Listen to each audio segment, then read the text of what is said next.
Can you tell us a little bit more about the threats currently about cyber criminality, cyber terrorism, and exactly what WISeKey is doing to combat these threats? The original function of WISeKey, how we started WISeKey was to work a lot with governments. Our first wins in the industry was helping government to increase their security, whether our security for protecting citizens, whether it's security to protect critical infrastructures, whether it's security to protect people and institutions. All that know-how is actually the DNA of WISeKey.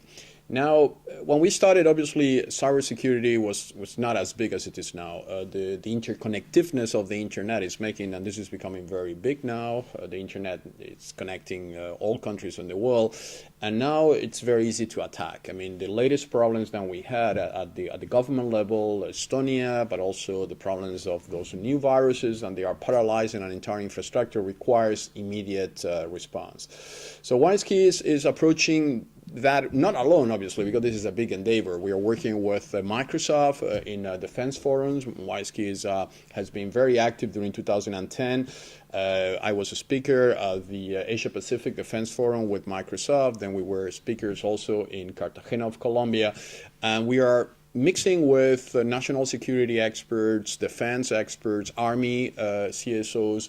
Then they are trying to design the security backbone of the Internet of the future. The Internet is not secure. The Internet was not designed to be secure. The entire security model that is now current on the Internet is the fortress security model, which is everybody outside are the bad guys, inside everybody is nice, and this is the previous castle fortress security during the 16th century, 14th century. Now in our days, this model does not apply anymore. The danger, the risk of the internet is people inside the fortress, and this is much more difficult to protect because all these firewalls technology and defense mechanisms does not work if the enemy is inside. So how you handle the enemy inside is by increasing the level of identification, authentication, traceability, reducing the risk by providing the person with attributes. Not everybody in one company should have the same type of ID. Your ID should give you access to several things and not others. If I have to revocate those privileges, I should do that immediately without the need to waste any time.